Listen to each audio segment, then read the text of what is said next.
Does that sound like these people came from someplace else? No. How come it's in the military document, but yet these so-called leaders who have this document always keep telling these children they were brought from someplace else when they know these people are bound to this continent by heritage, and they're looking for some heritage somewhere else?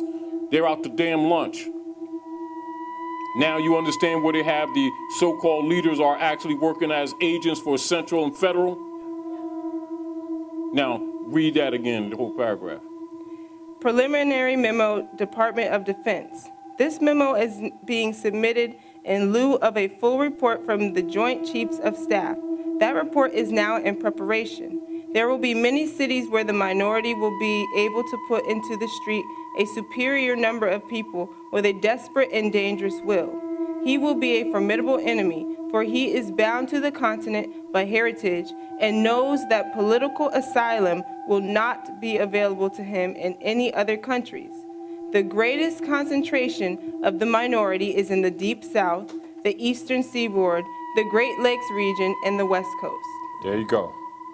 Now, that's a military document, right? Now, point made. What does that have to do with etymology and the corruption or connotative linguistics that is necessary to keep them from understanding stuff like this? That is absolutely as direct as it can be. And yet they would look at that and talk about, when they brought us here, the fact that that paradigm exists because they can't damn read. Islam, give it a mic. And all they need is a few generations to fulfill that paradigm. Like Brother Mason said, they burned books. And it took, a couple hundred years, they brought us to this darkness. It's no secret about them burning books. So why do we keep on acting like we don't know that they did that and as if it wouldn't have an effect? And then try to use the miseducation to solve the problem of the miseducation and disrespect the etymon, which is the truth. Well, go ahead. Excuse me. Go ahead, sis. The deception is so great that it actually creates a veil on the mind. Yes. That you cannot see the truth at certain times because your mind is just so corrupted with the lies that even the truth can be right in front of you and you still won't recognize it. Beautiful. Now, this is where this statement comes in. They have eyes and cannot see. They have ears and cannot hear. I come amongst my own and they receive me not. Because but they claim to know the book. But go ahead. Because they receive not the love of the truth, I will send strong deception that they will believe a lie. So they've been following after the Romans, right? Following after the Romans, Roman Inquisition, Spanish Inquisition, against the Moors and Yahudi, who are falsely called the Jews, right? Both the same people, hair like lambs or skin like burnished brass.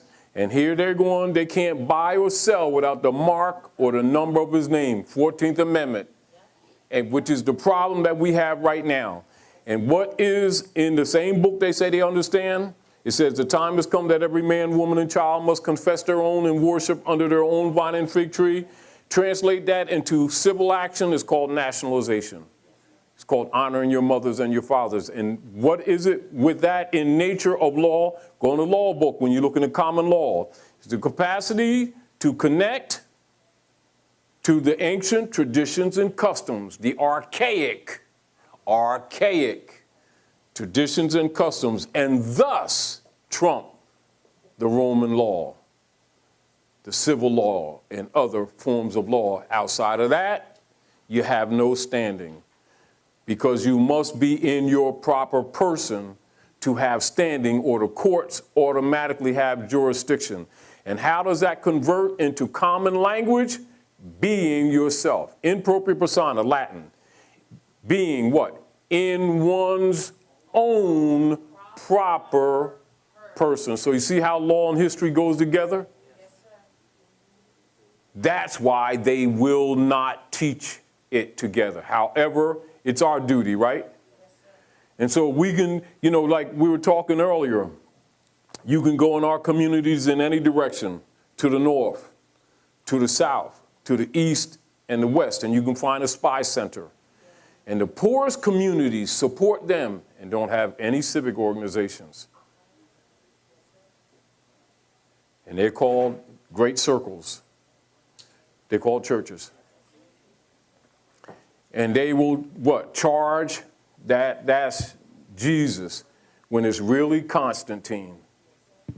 And so they not only lie on Jesus, they accredit him with something that the very book they claim to know, which says he's a Jew, and then you talk about any Kabbalistic lessons, they look at you cross-eyed. That's the devilness. And they start that stuff.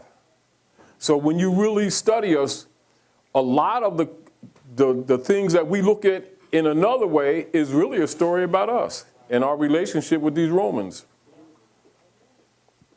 It really is. But people need not look at it from a spooky perspective. They need to look at it for what it actually really is. And this stuff is really not complicated. But again, I want to bring that out in support of the importance of etymology far more than many people give it credit for. It is not an issue just for grammar. For grammar is the issue of preserving culture. So at what point in any science, in any discipline, can it not be important? When it covers every walk of life. Because culture is transferred and preserved through language.